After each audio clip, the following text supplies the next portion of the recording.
Good evening, ladies and gentlemen, and welcome to the Swiss Center. This is a very special event organized by the Italian University in Switzerland, and the title of the event is A Livable Present for a Smart Future. So I would like to have a periscope start, and you will have also a broadcast streaming. Sorry, I'm not very familiar with this equipment. Hopefully, I've set it. Yes. Okay. So we can start. There are 8 people who have joined us, and sometimes they say hello from Texas, and it's nighttime over there, and it's daytime here. So good evening again, ladies and gentlemen. We have organized this meeting. We have to feed the planet. This is the main topic of Expo, but we do not only have to use food, because we want also to feed the soul of our planet. Therefore, in the debate we are going to have, we will listen to the opinion of experts. We will take a look at what they are doing through interdisciplinarity. It is very important to pool ideas and analyses to face the complexity of the world. This world is increasingly complex and global, but at the same time also increasingly fragmented. So there is a dual aspect to be considered. Faced with this complexity, I think that if we wanted to simplify things through models or skills or the ability to read and understand what's going on is a key. The Italian Swiss University is very important in terms of interdisciplinarity. So I would like to start from a motto, from a buzzword. That is our everyday life that has been completely changed.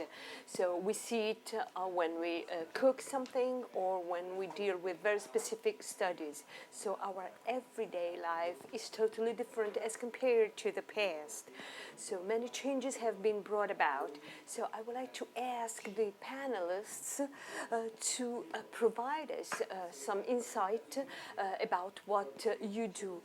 We have Professor Antonietta Mira, who is the director of data science. That is the science of data and the big data, which sounds a little bit scary. So let's talk about the changes in our everyday life. Instead of talking about everyday life affecting all of us, we are all aware that when we use technology, we generate data. Data is important for info. I would like to talk about the everyday life of a farmer who uses precise farming techniques.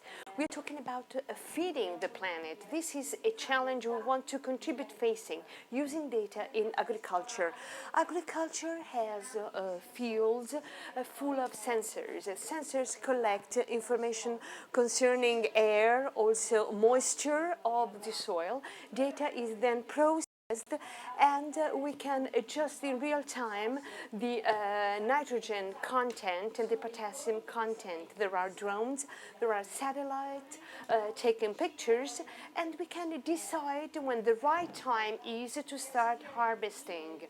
And we can see if there are possibilities of germs or bacteria affecting the harvest. So we have extremely good weather information. So the farmer knows when to use fertilizers, and 70% of water will be used for agriculture. So we have to optimize these choices not to waste water. A farmer doesn't use a tractor anymore. There are automatic tractors with the GPS, and we know exactly which kind of seeds to use, where to put them to optimize harvesting. There are algorithms for all these processes, and so diversification of seeds in agricultural soils is of paramount importance. So we have to use these seeds in the best possible way. We had a drought in 1815 in Ireland. There were no potatoes, and two-thirds of the country had potatoes as main crop. And there was a fungus which destroyed one-third of the harvesting, and then the whole harvesting, because there was no diversification. Now, with data analysis, we know exactly which are the best seeds for a given soil. Troppo veloce. So our everyday life, as we said, has been completely changed. So through diversification, it was possible to have different crops, but without potatoes, we wouldn't have the famous painting by Van Gogh. Mr. Mazzalek, director of the biomedicine department. So how the everyday life in your work has been changed. So I'm not an expert, because you talked about, you defined us as experts. I know exactly what I do not know, and then I have a passion, because there are fields that I want to study in depth. And this is the approach of the researchers working in our institute. Students who are taking their PhD in a scientific subject. So everyday life, everything is easier nowadays. It is very easy to gather information through Google, for instance. Google is the #1 search engine. You can find virtually everything in Google, and therefore we have different info. I remember that when I started studying and working, I spent a lot of time in libraries with specific scientific reviews full of dust. I had plenty of biographic references. It is no longer so. The situation has changed completely. Now you have the computer, you can access info in less than no time, but you have plenty of data, so you can have difficulties in selecting the right data. This is why it is key to have a passion for something. So instead of talking about everyday life, I think that in the life of a student, of a researcher, the time comes when the person is captured by something very interesting, and this person says, this is what I want to do. So it happened to me a few years ago in Genoa. But unfortunately, not all our students, but 1/3 or half of them have this experience. They do not know what to do, and all of a sudden, they discover a passion for something. I feel, based on my personal experience, I feel that this is the best time in everybody's life. Mr. Mario Botta, architect, and I don't have time enough to introduce all of you. Mario Botta teaches at the Accademia di Architettura in Mendrisio. So our life has been changed also through architecture. What do you think? As far as architecture is concerned, architecture organizes spaces in the life of man, so it touches our everyday life, the way we eat, the way we sleep, the way we live, the way we work. So, which was the major change that occurred? Which was the turning point brought about by differentiation?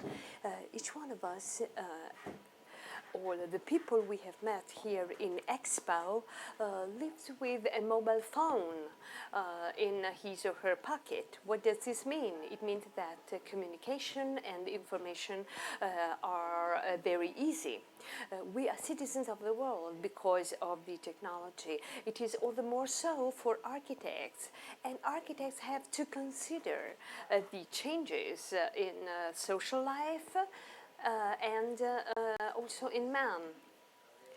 So, what can architecture do to service the needs, the requirements of man? In a generation, we have seen that many things have changed in just one generation. Nowadays, we have to focus also on the ordinary person. The ordinary person is our number one partner. This partner has rights in terms of dwelling space, in terms of living the artifact as compared to nature, of experiencing the artifact as compared to nature. So we have to consider that we are living in a totally new reality.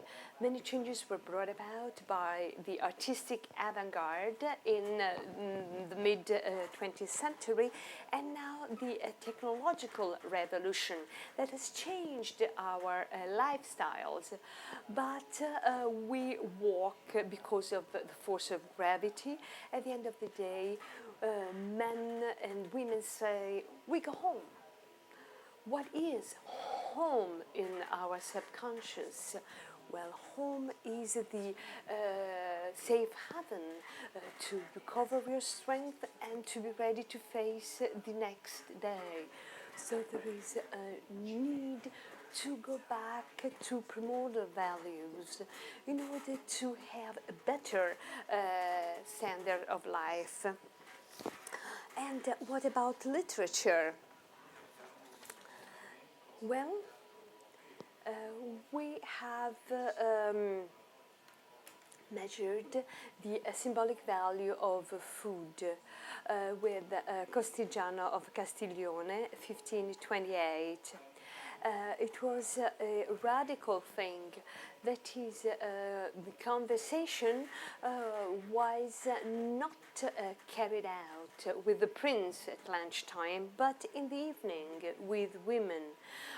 All this has changed now, so the ceremonial aspects are necessary when there is little food. So food must be accompanied by values, and food is necessary to survive. We're all aware of that. When I arrived here, I had the feeling that time was going by without me realizing it. And so I saw many things that reminded me of past times and of past rhythm. I'm not shocked. I think that a long period of time, which lasted over 2,000 years, is almost over. And it has not been replaced yet. You can have an ice cream at 11 o'clock. You can have French fries at 3 o'clock. So the ceremonial part has been completely overlooked. So there are no more private and public behaviors. It is no longer necessary to have new protocols. And I think that anthropologists, philosophers, architects, and men of literature must take stock of what has occurred, and we have to prepare a program for the next generations. What about the fragments? So education is at the core of your activity. How can we put together all the fragments? We have Mauro Pezzè, Department of Information Technology. So you are studying these aspects, these changes in everyday life. I think we are responsible for the change. We are all responsible for what's going on. It is easy to say the world has been changed because of Google, but I think we, through our research, our thoughts, our work, we have changed life in general. There is a technological revolution in place, and this revolution has changed our way of interacting. As compared to 30 years ago, we talked about convergence between the telephone and the TV set. Now this perception has completely is totally new. And are we finished or not? So we heard the researchers, we heard about farmers that they have changed their life completely. We have heard about the good old times, but the question is, in the next few years, will this trend consolidate, or will we have a new Facebook, a new way of socializing? So very few have experienced the so-called Internet of Things. What we have seen in the pavilion here during the previous presentations were the so-called flying cities. And this is a way to show how things are changing, how things interact differently, how the city is changing. So in the next decades, we'll see also a change in society, in our way of socializing, of interacting, but also a change in things, how things adjust to us. So what will traffic be in the next few years? The traffic is ruled by and governed by software. It should adjust to our needs and requirements.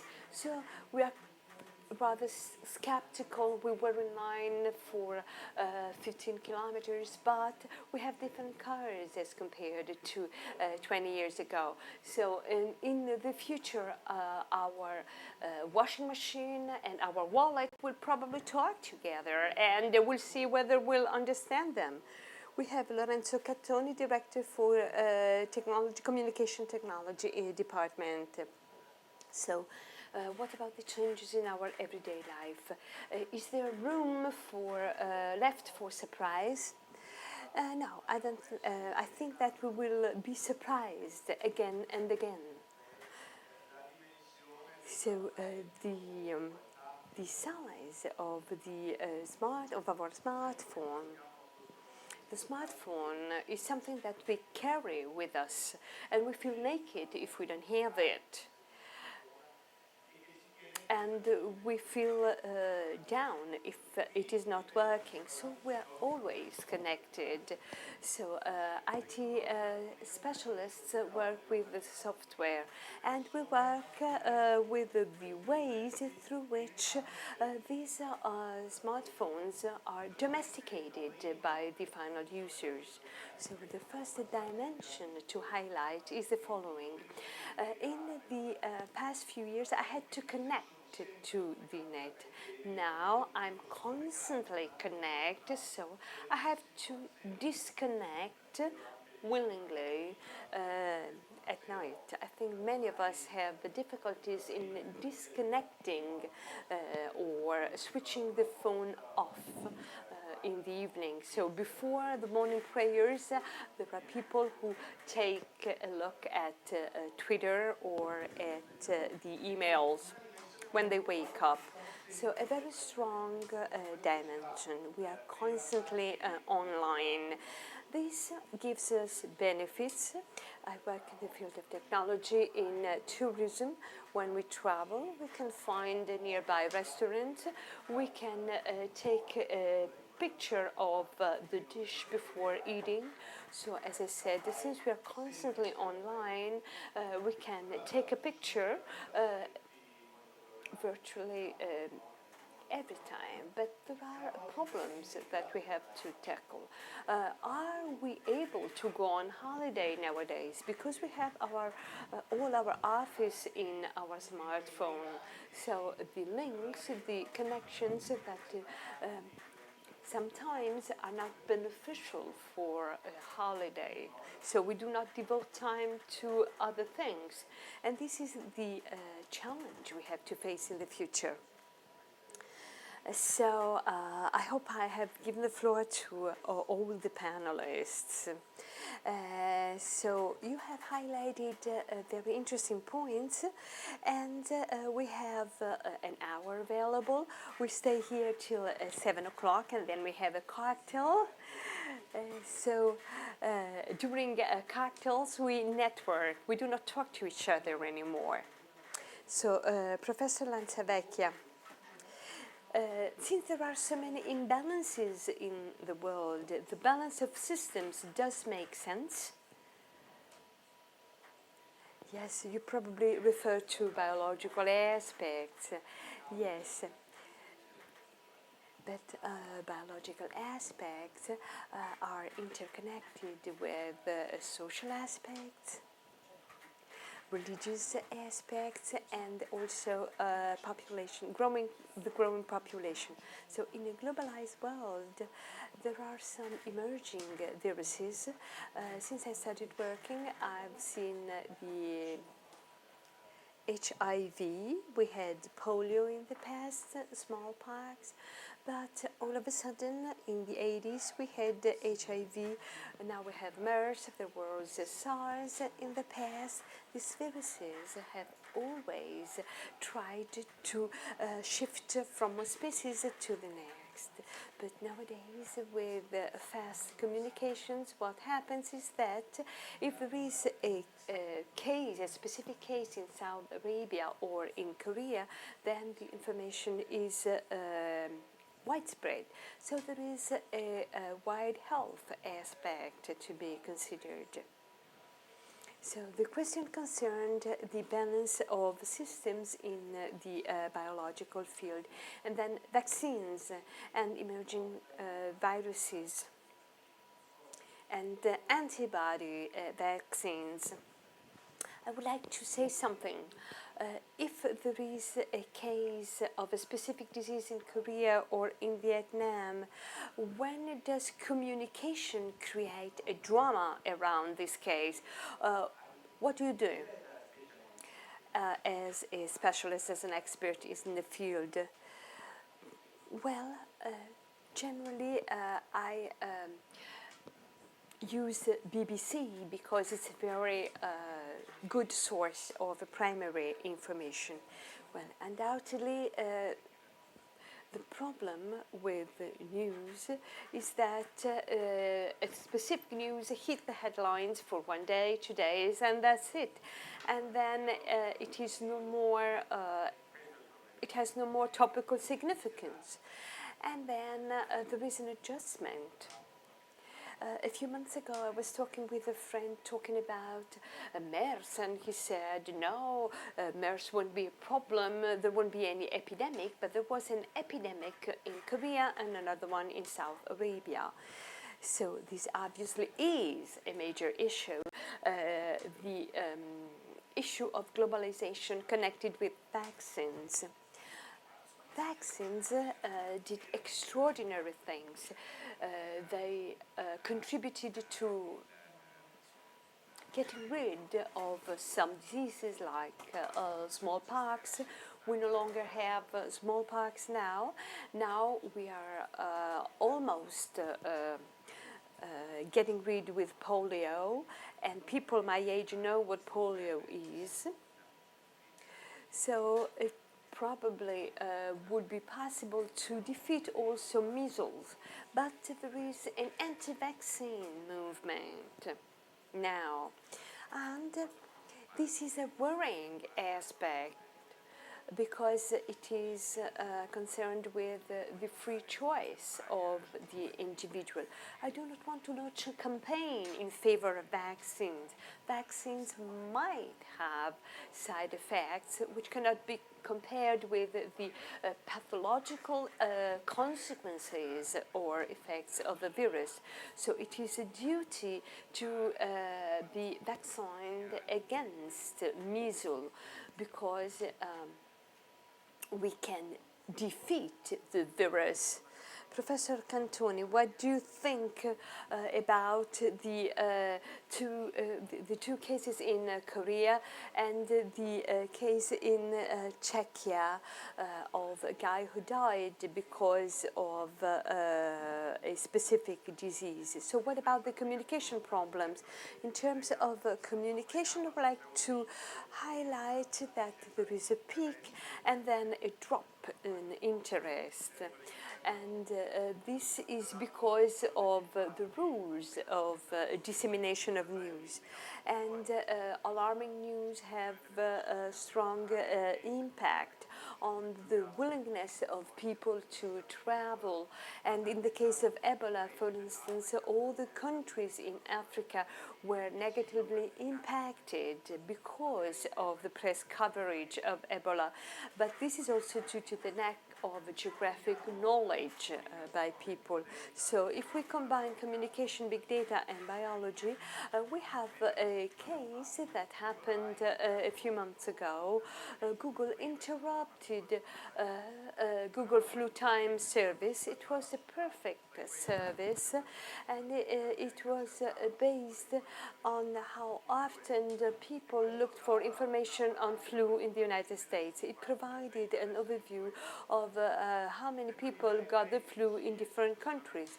In 2013, when there was the pig fever, people started to look in the internet about this flu because they were interested in this specific phenomenon. And this, of course, created a disruption in terms of search result. So we have to see exactly why people look for information. And we have to have mathematical connections.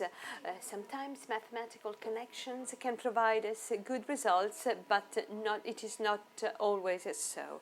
So vaccines, antibodies, there is an issue that is a matter of concern for all of us, the GMOs. GMOs, Pride and Prejudice. What do you think? Yes, I think that this is a matter of topical significance for the growth of the planet. We have to feed 6 billion people and more. So I do not want to express any opinion concerning GMOs. We are not that young anymore. We work in the academia, so we have to think about future generations. So we have to give the young generations the right tools to make the right decisions in the future.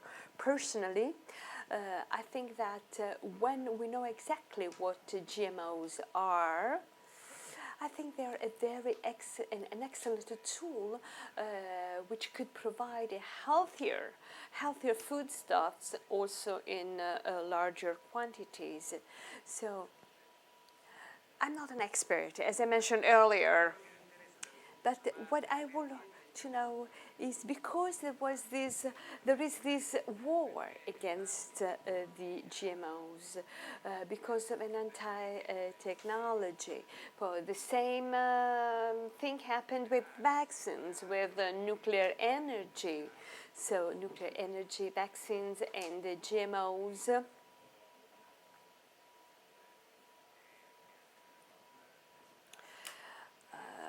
Well, we see what's going on in Europe concerning these three specific topics and issues. But of course, we do not have to launch any crusade in favor or against the GMOs. What is important is to give people the tools so that they will make the right decisions in 20 years' time. We have to analyze the problem. And sometimes I'm really struck by round tables and the people who win are those who shout most. Either they are against or in favor or GMOs. Professor Pezze, you talked about software governing the world, dominating the world, the Google algorithm and power. which are the analysis tools and the tools that make people understand better what's going on. So, is it true that software dominates the world? I think that software is the soul of the world. If we want to understand what is changing the world, it is the ability of man to manipulate what he manages. We talk about self-configurating software, that is a software that can be configured again inside other systems, and something that goes beyond human control. 80% of the software we use is not visible because it's not inside the PC. We tend to think that the software is inside the PC, the mobile phone, or the tablet. The software is in the sensor, in the lift, in a building, anywhere. So the software generates and manages things. So we talked about how difficult it is to accept GMOs. This because we are afraid of changes. And this refers also to software. Software have changed our life, and it will continue to do so. We have to manage it, we have to build it in a way that it won't be detrimental for us. The software can bring about and implement many new things. It is a door that can cause problems in terms of cybersecurity. Software manages our supply chain, water we drink. Distribution of water is managed through a software. It's not the pipe that brings us water, but it is the software that opens the pipe and gives us the possibility to use water. A few weeks ago, we saw about a car that was controlled by a remote software. So through a remote control, you can drive a car from a distance. So a skilled worker is a software in Mercedes is a software engineer, because the machine is a software, albeit intangible. So we can manipulate, we can control or remote control things. This is scary in a way, but this is what we have to focus on in the future. So the meeting between Obama and the Chinese president focused on many problems, and there was cautious comments concerning cyber security. So the leading software is mobile phone. You talked about social domestication. So there is something that is dominating us. What do you think? Undoubtedly, we have technology on the one hand, and what technology allows us to do, and what people do with technology on the other. So it is a heterogeneity of the ends, of the aims. So those who use technology do use it for different aims. For instance, for texting, they were initially conceived for to do business, and now they're used to say, I love you, I don't love you, or I'm almost home. So it is important to study the modes, social modes, how to integrate technology into communication. For instance, if we think about social media or social platforms, we have to see how the social media are used to support relationships or to find our soulmate. or to help us doing our homework through Facebook or WhatsApp. So it is a complex process, as Carlo Ossola said. This process is not over yet. So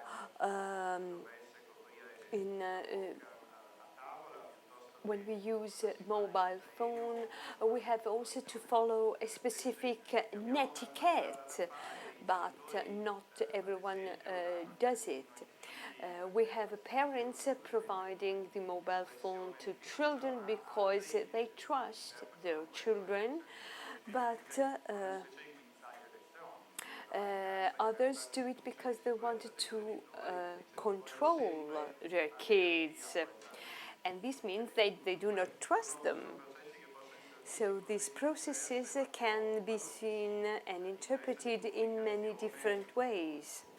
So this is why people who are involved in communication to study all these aspects. So we have heard about human landscape, that is architecture. Yes, if we consider climate and climate changes, how does architecture impact climate changes? I think that architecture expresses a history, the history of its own time. And we have medieval architecture, we have Renaissance architecture, and there is an identity inside architecture which is connected to the time when architecture is developed. So we do not have to fear architecture. Architecture will express new ways of life, new building styles. Maybe it may sound as a surprise, but for architects, for creative people, what matters is not the future, but is the great past. From Picasso to Giacometti to Klee, I think that all these creative artists focused on recovering and redesigning the great past. This probably because the speed in changes that we experience is directly proportional to oblivion. The fastest information is, the more we forget. And for creative people, I do exist because I do remember. I have a past to remember. This is key in order to shape the present. I've never thought about the future, which is the great past for you. In the art of building, gravity, for instance, light, so the primordial meanings of being a human, being living on this planet, on this earth, on values that are deeply rooted in our past. This morning I was interviewed by Corriere della Sera, and I was asked about the idea of sacred. So the idea of sacred is deeply rooted in architecture because we lay stones on the ground, we change nature into culture. So we contribute to highlighting the spirit of our time. So architects work on primordial values, on works against standardization. What we do, what artists do with us is extremely interesting. Artists are our silent partners. So we follow the results of artists, the intuitions they had. There are artists who work on primordial ideas. Hence, changes must be accepted because they are part of the community. But architects have the opportunity of explaining the meaning of changes.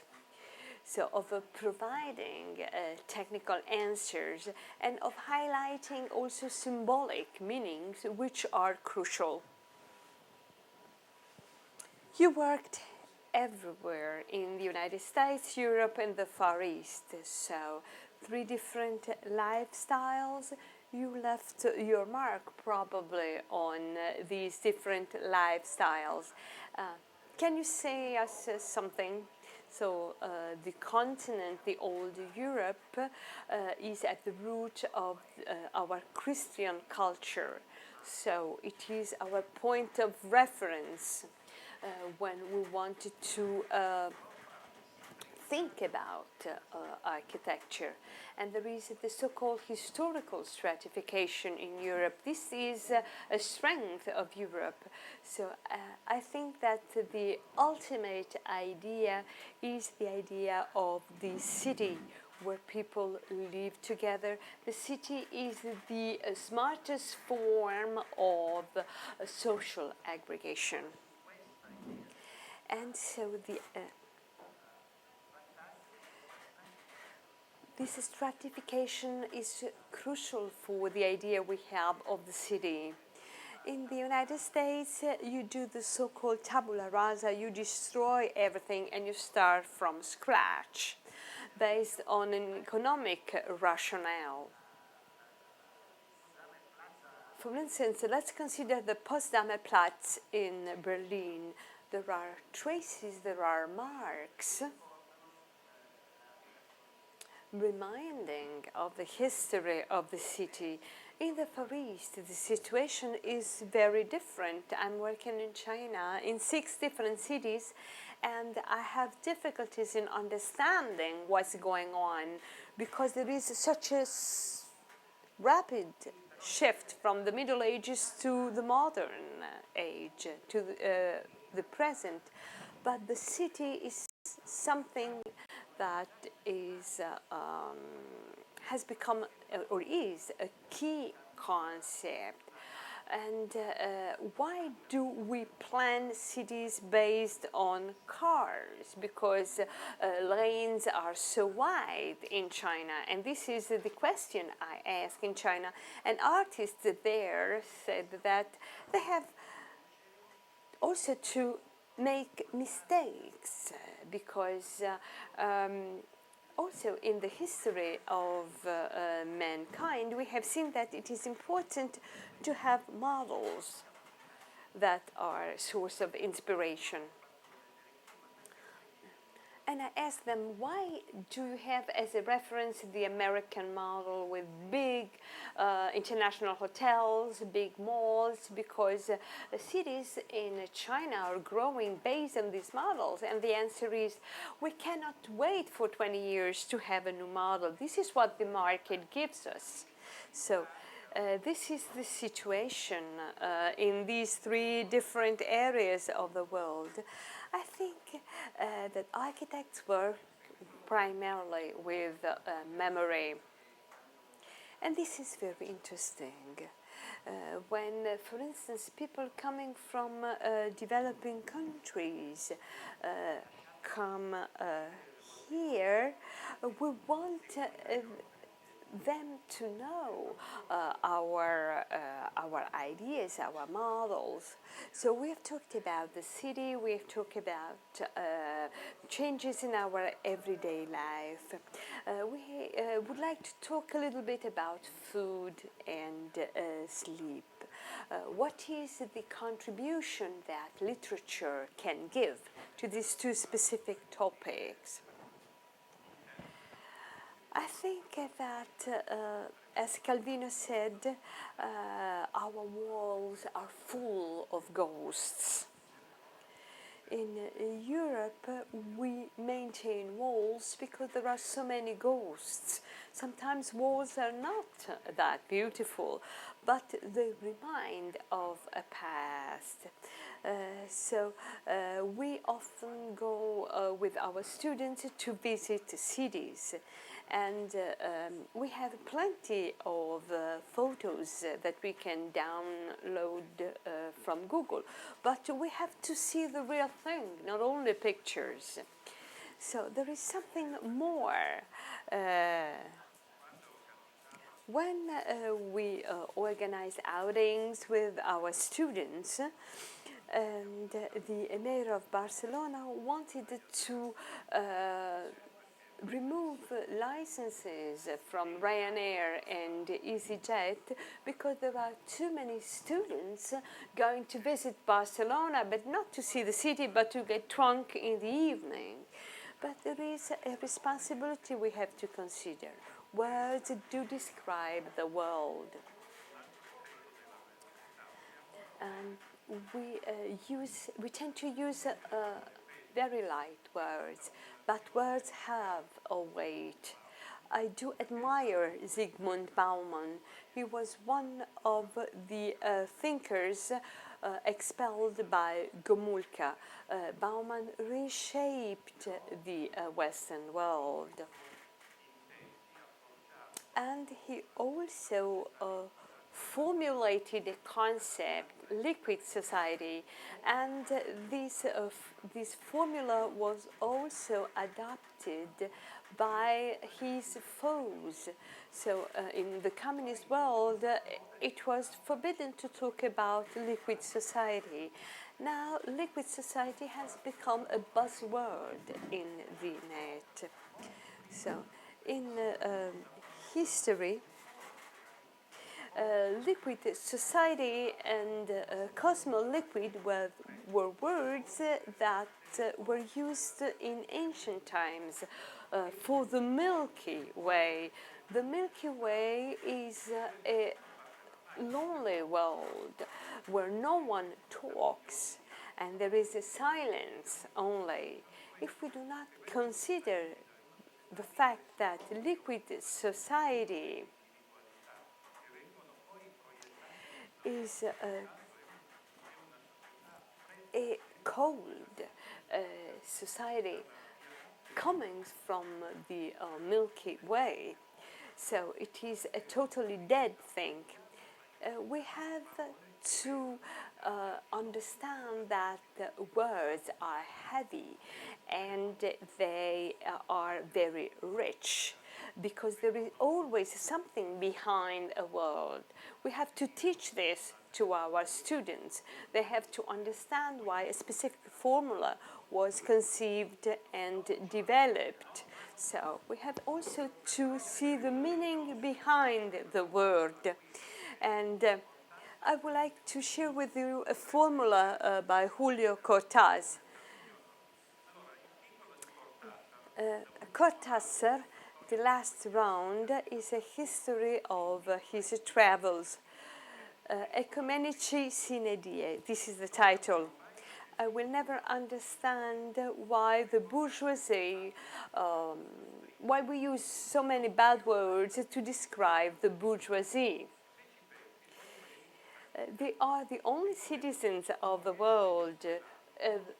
Bourgeois from Venezuela, from France, or from Saudi Arabia are much more united than a communist coming from Peru or Bolivia because they are very nationalist. Bourgeois in general have one only homeland, that is bourgeoisie. They have the same religion, the same sexual morale, and they wear the very same shirt.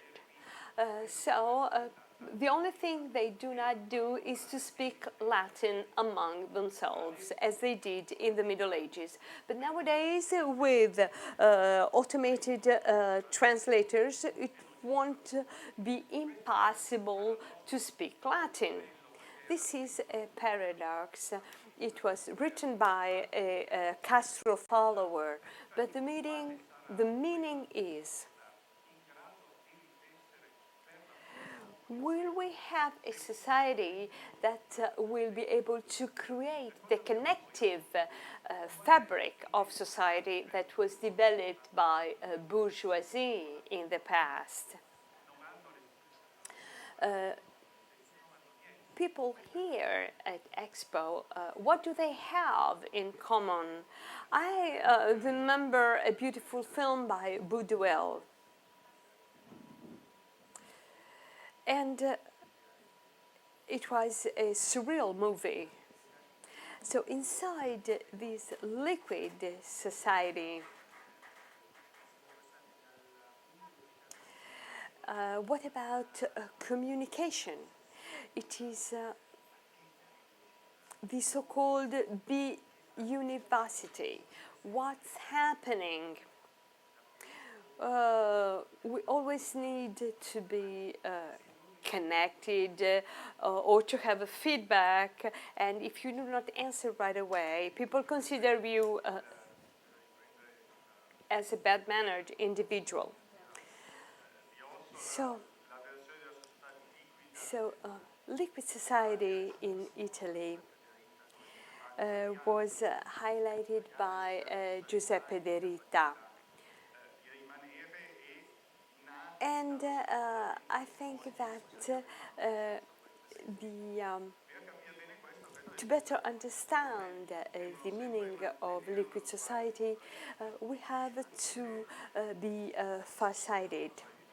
So in my department, we work with cutting-edge technologies, but we always have to have this foresight to consider things in perspective, so that we know that technology must meet communication requirements. One of these requirements is to be esteemed, to have someone that looks at us and observes us. Through digital technologies, we can measure through the cloud score on the I like in Facebook. We can maintain relationships that would be hardly developed without social platforms.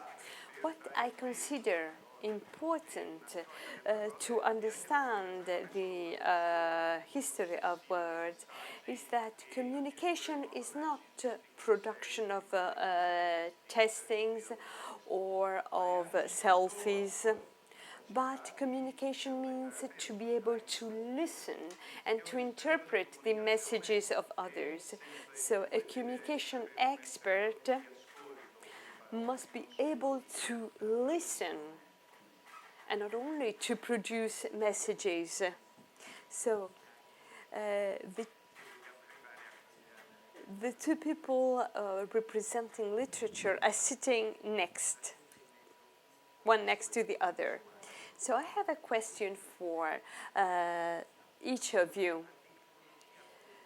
So technology as an enemy, as a foe, what do you think? It is a fear that is felt by ordinary people. I think that the fear is about database we generate are connected with the privacy concept. We are feared of being monitored, of being controlled. Through our mobile phone, people know where we are. Data is a production factor. Data production is distributed across the globe. There are smartphones also in Central Africa, because through smartphones people know exactly where there is a need for repairing wells. So what is not globalized is technology, computational ability. We have the computational center next to where we work, so we are lucky. But to analyze data, we need computers. We have to store data. So this capacity is not available in Central Africa. So data is produced by virtually everyone, but analyzed in the Western world. So with a Western view, the way we analyze data is partial, so to speak. I think we should have a democratization of data. This database increases or decreases inequality? This is a question. So there is an asymmetry not only in terms of generating, but primarily in terms of analyzing data. We have to work on this aspect. So fear is strictly connected with privacy issues. So privacy and democracy. What do you think, Professor Petzet? We generally are scared of what we do not know, and this applies not only to technology. We who work in the field are not scared of technology. We are aware of the potential, of the power, of the problems that technology may cause, but we are not scared of it. In the past, we were scared of so many things we did not know. Nuclear energy, for instance. Whatever is new creates fear. Changes are scary.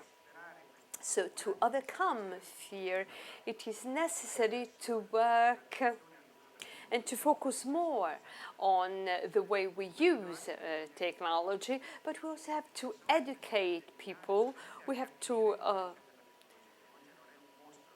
make people understand that technology is an opportunity that change our life. So in USI,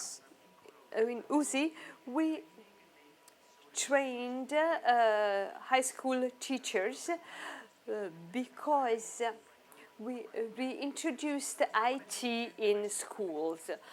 This is not enough, of course, but it is a major step, and we are glad we contributed to that. So we are exposed to a number of technologies. Technology must be considered as a tool and not as an end. So things are increasingly complex. We increasingly talk about big data. In medical research, we have to find the right question and provide the right answer through the right technologies. Sidney Brenner, the father of molecular biology, stated that we want knowledge, but we are drowning in a sea of data. So what do we want to do with data? Another quotation is, this is the answer, but what was the question? And this happens also with debates with policymakers. So fear, concern about technology. So as Lansavecchia said, the aim of communication is to pull together ideas, thoughts. So how technology can help communication. So we have to communicate thoughts, and this can be done through technologies. But sometimes technologies can be an obstacle to communication.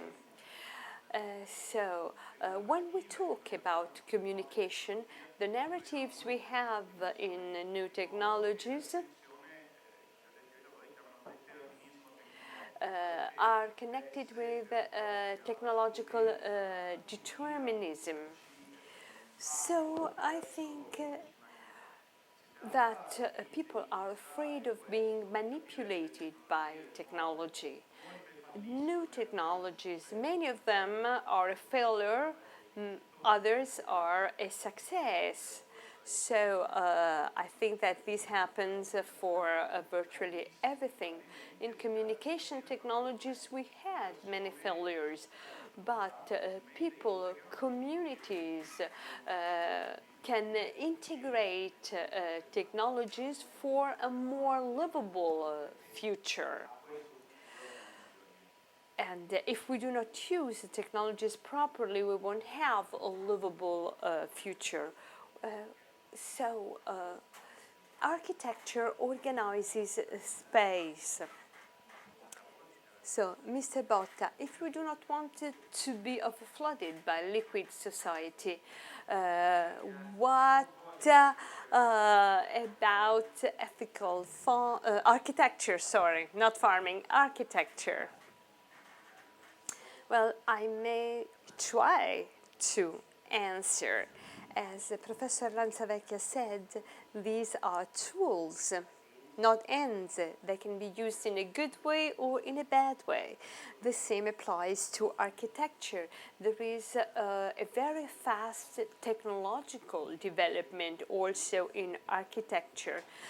In my generation, I've noticed that the role of architectural departments in universities has changed.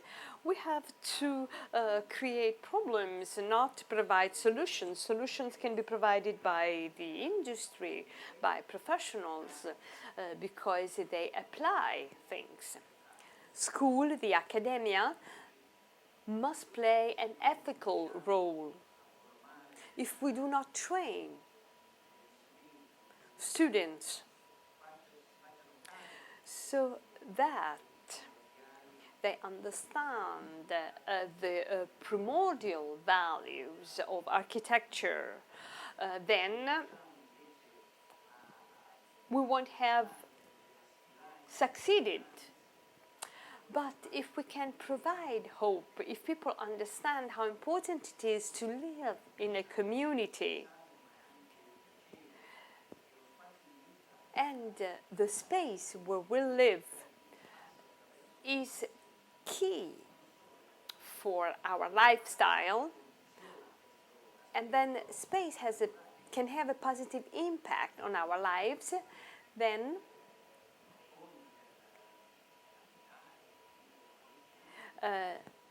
the concept of living together becomes even more important. So we have to focus on this aspect, especially now, because there are incredible scenarios ahead. Let's consider climate change, for instance. Future generations will have to face the challenge of climate changes, much more than we do. So, while we were preparing this debate, we talked about a concept, inalienable, imprescriptible. So, what do you mean by imprescriptible? Well, it refers to values that cannot be modified, even by a majority vote. And we considered 5 values, namely freedom, beauty, everyday life, memory, and whatever is free. And I would like to add a 6th value that is connected with ethic aspects. And I drew inspiration from Adorno, that is self-criticism. So I would like to say something concerning USI in Lugano. We opened a course of philosophy with Tony Kelly, who is an expert of the Middle Ages in the UK. And then after the lecture, he teaches in Balliol, and many UK policymakers studied there. And he is in his 80s, and he said, I remember my students. I remember there was a conference of a Tory Congress after Margaret Thatcher rule, and his follower was Lord Mayor. and the Cornwall deputies, MPs, arrived late. And he said, I would like to know who is that crazy man who privatized railways. Because of the railways delay, they arrived late. And it was himself. So he was criticizing himself. So I think that we also have the accent inside ourselves to fight against the wrongs that we do. Big data. We are studying big data. There is no such a thing as a codification of big data. So the number of big data increases on a daily basis. How and to what extent can we use and study big data? There are people who study big data and people who use big data. So just to give you an idea of the number of data we generate daily, in the last 2 years we generated more data than in the whole history of mankind. We do generate data when we use technology with the smartphones, when we use internet, credit cards, GPS, or a supermarket fidelity card. So an enormous amount of data. And this creates a revolution, not only in terms of the way we use them, but also in scientific research paradigms. I'm an expert in statistics, and in the past, a colleague asked me a question. I collected data to answer his or her questions. It is no longer so. Data is available irrespectively of the questions we ask. We generate data daily, so we have to analyze data. And sometimes what we find in the data can be a source of inspiration for new theories. The synonym of data is lie, and big data means big lies. We can lie with data, but it is easier to lie without data. If you support your theory with data, well, then people listen to you. But in order to avoid big lies is to have a scientific method, like the methods provided by the university. There is a different rationale behind a scientific method as compared to Google or to the big data generators. They analyze data with a utilitaristic viewpoint. We have different ends, different means, because we want data to help us in our daily life, because we wanted to have actionable information so that we can make informed choices. So, interdisciplinarity. We analyze data with a Dominion expert because he's a data analyst. So he has also to consider how data was generated. Then information we obtain must support our decision-making process. And whenever we make a decision, we hope to make a smart decision. Google and China, Google versus China. So there is a war going on because this is a real battlefield. I'm not the right person to answer. It is a political, a cultural, a social war. So technology is only a means, a very important means. But it is a democratic mean. So technology is a democratic tool. In the past, during the coup d'etat, there were no longer TV broadcasts programs. Now you just block the net. So the war is about who will control what. So it depends on the use of technology, and China is scared about the way we use technology because it threatens their country, so to speak.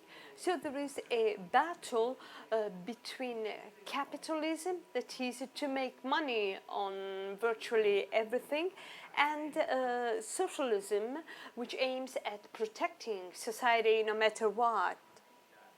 So inside this big data, there is a number of different data. So how can we read big data? We have to cross data, right? Yes, data is not only figures, but geographic information we collect through GPS, or videos or photos through the internet. So they have different supports. We need the support of IT people who organize the data, so that we can collect the information we need. Interdisciplinarity is the key word.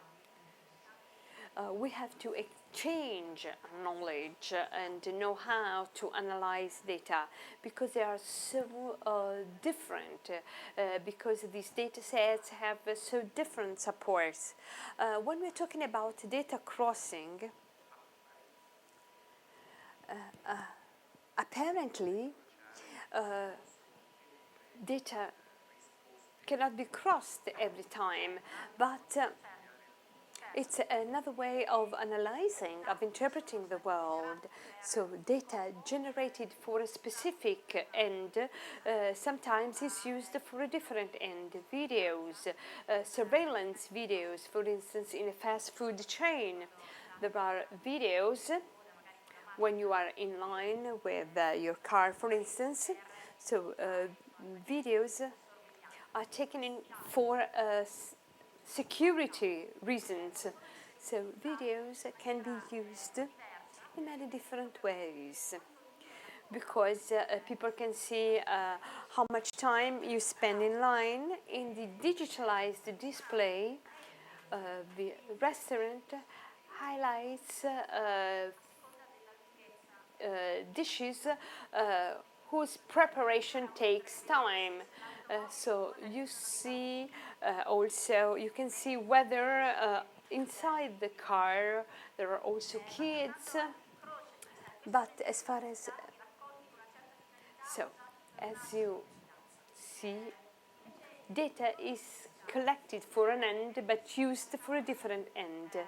The reviews we live on social medias like TripAdvisor, for instance, like restaurant reviews, can be crossed with the menus, with online menus, to understand what people like,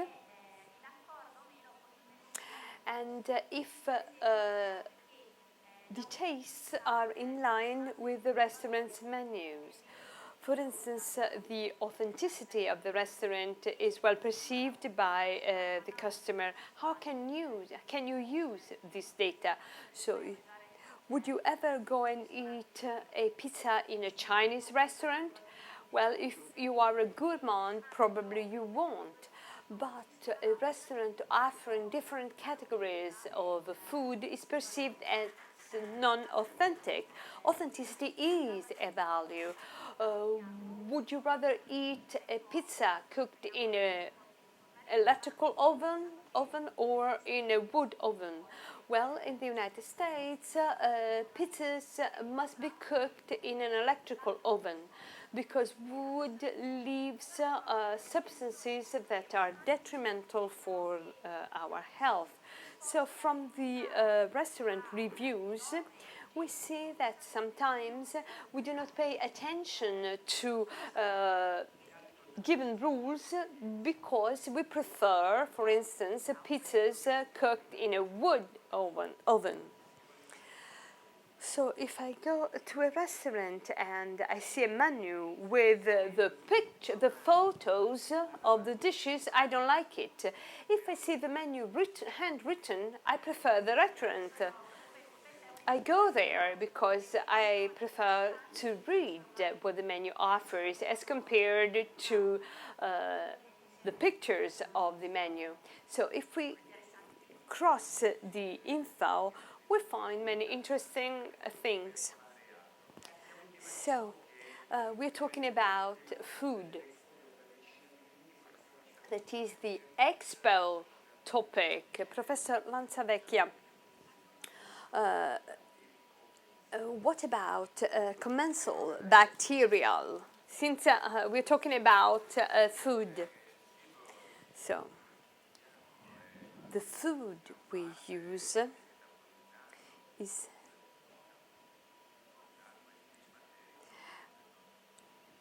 has this commensal bacterial bacteria producing substances that are useful for our cells. So this bacterial protect our intestine. This is interesting. Why? Because we have and we are carrying out a number of research on bacterial ecology. If we have the right commensal microflora, we can fight against bad bacteria. So they are very.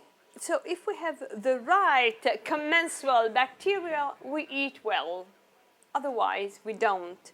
So there are many research works based on commensal bacterial that can have an impact also on the on cancer. So water is crucial. Drinkable water is the number one factor for our health. We have to consider that because infectious diseases,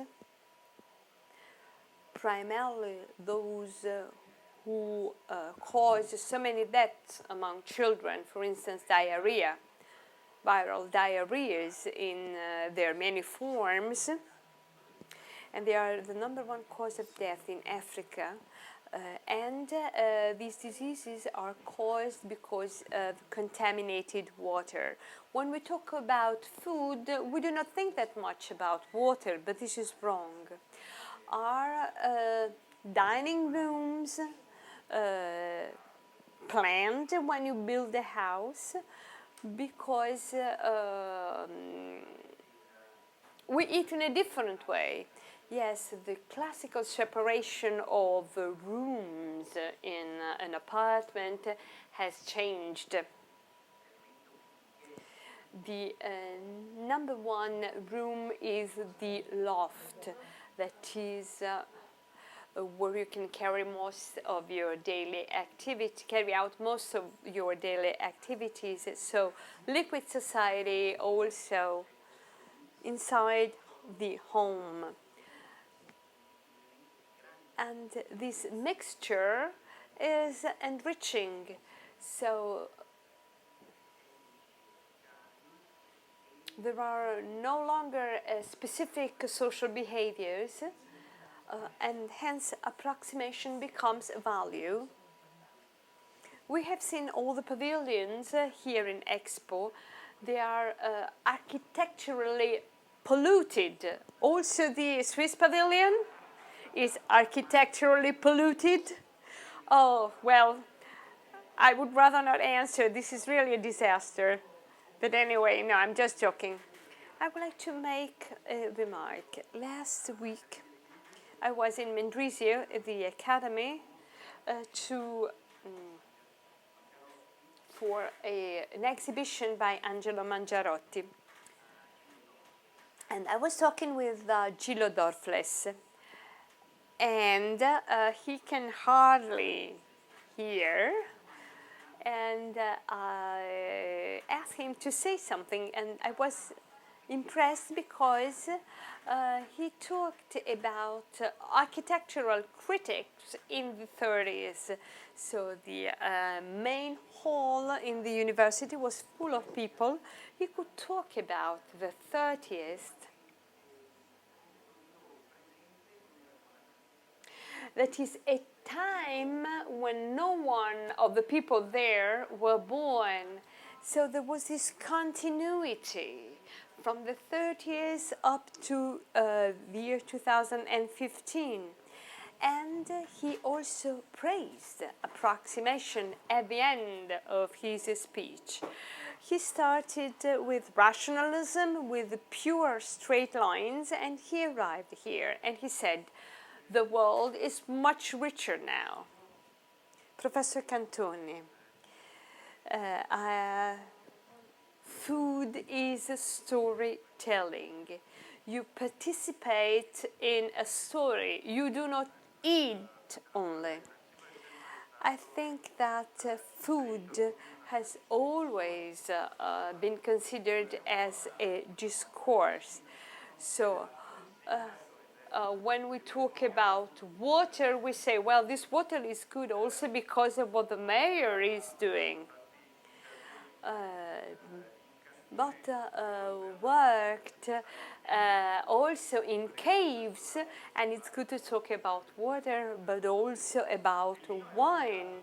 So wine is a typical example of bottle culture.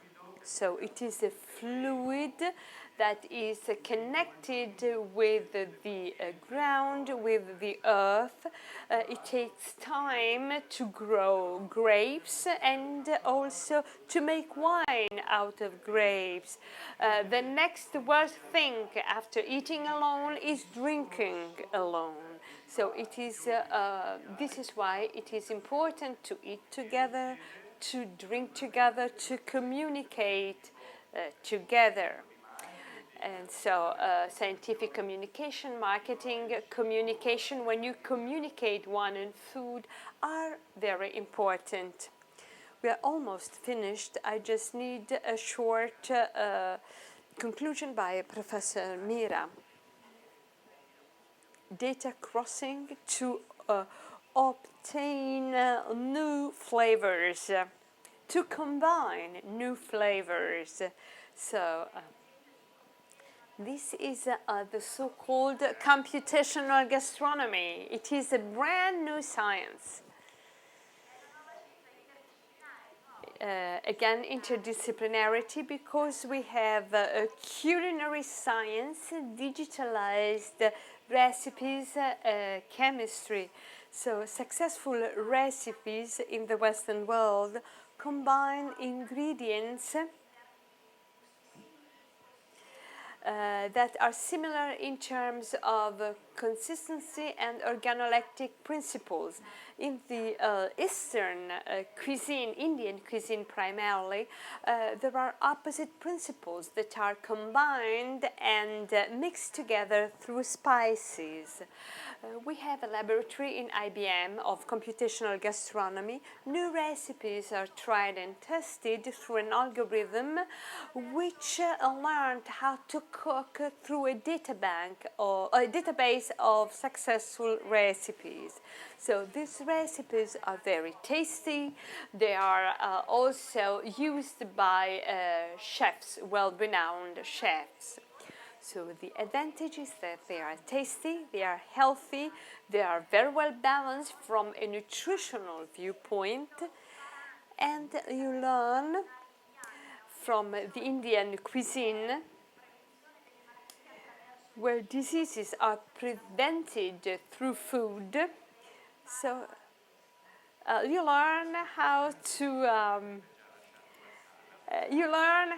to safeguard health through food.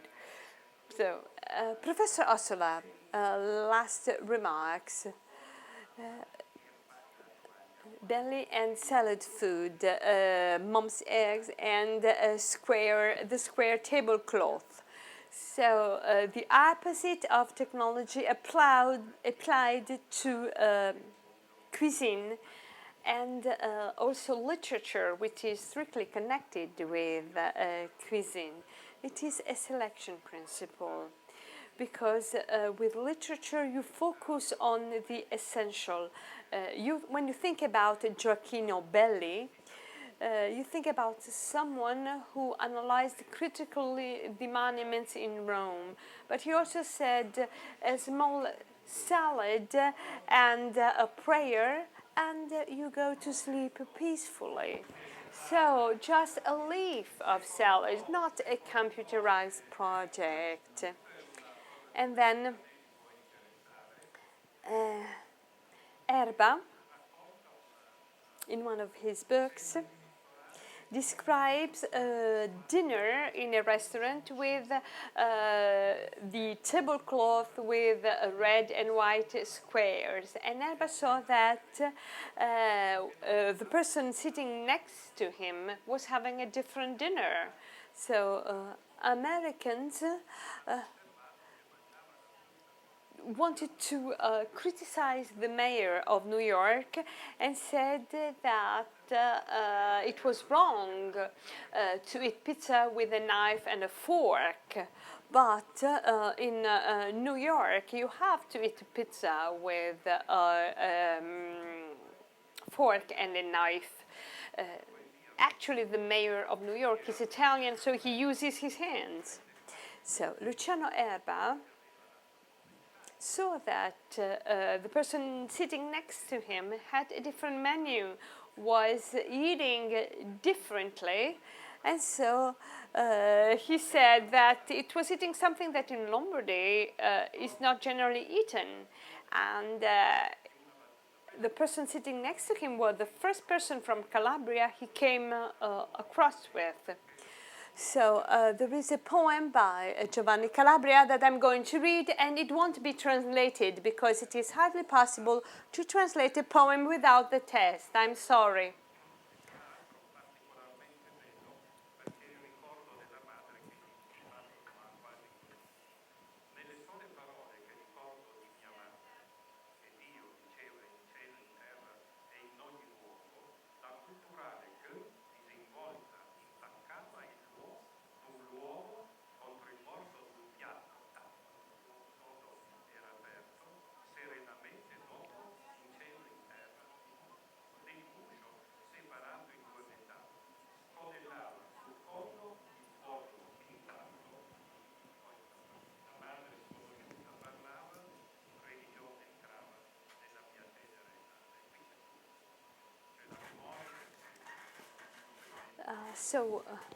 In this poem, there are many different concepts, like the memory of the poet's mom and the collective memory.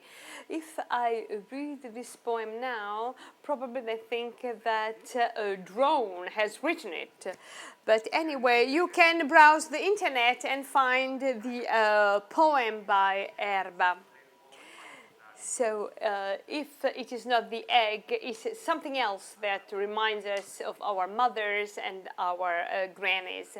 So the word memory has been used extensively in this conference. And those who work inside USI are doing something very important for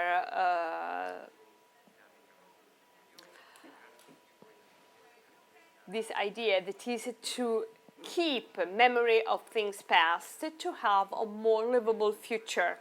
And now there is a cocktail. So we don't know whether we will have an egg or not, or a real egg, or an egg produced by a technological laboratory. But you'll go and see.